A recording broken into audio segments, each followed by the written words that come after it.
Good morning. It is Friday, November 6th, 2020. Back here for Bed Talk number 164. And today, you may not be able to fully see it, but I want to talk about the words on the sign behind me, which is trust the process. I was thinking about that the last couple of days, and I actually looked it up. Trust the process is a phrase that came out of the Philadelphia 76ers sports fans. They're going through a tough time, and the message to them was trust the process. And I was thinking about that in terms of the election, and it made me think that's a really important and valid perspective to have right now. Trust the process. Everyone trusts the process. It's hard to deny that in terms of a lot of philosophical perspectives, we're a very divided country.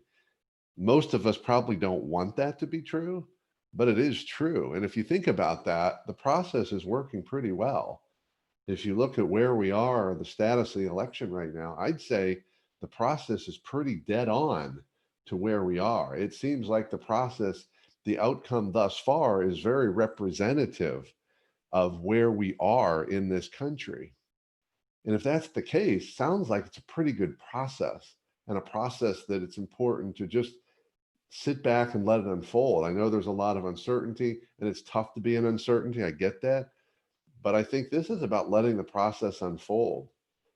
I was talking to some folks last night and it had struck me just all the conversations going on around the election and since the election on Tuesday. And I thought about the World Series. And most people would say, the fans of one team or the other are the ones who are least likely to agree with this. But most people who are fans of the sport say they love to see a World Series that goes 7 games, maybe 7 games bottom of the ninth, because how epic is that to see the whole thing play out? And they feel cheated sometimes if it's just a sweep, a 4-game sweep or a 4-1 sweep, because they say this is the biggest game. We really would hope that it would come down to the wire, that the best teams are there who are performing at the best at that time of year, and they have this epic confrontation. And maybe that's the same thing going on with the election, this epic, unfortunately, confrontation. But the reality is we've had this two-party system for a long time. And that's the system we've created. That's the system we've accepted, at least thus far.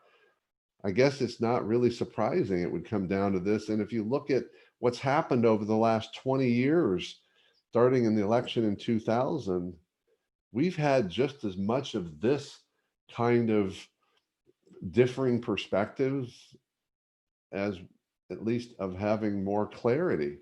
So I don't think this is unusual. Some of the way it's unfolding is unusual, and it's gotten, forget about sides, it's gotten ugly. And I find the ugliness in myself some days. And I want to be aware of that because I look at there's a difference between my opinions and my ugliness. So my message today is trust the process. And it's not just about the election, it's about our lives, our businesses. Now, if you don't feel like you've got a process, you don't think there's some direction that's unfolding, by all means do that. But we've got a process. And we may not get the results we want when we want them in the way we want them. But I say trust the process. And that's what I've been doing this week. And I've had a pretty calm week, trusting the process. Keep taking care of yourself and everyone around you. And by all means, stay connected. Have a wonderful weekend. See you back on Monday.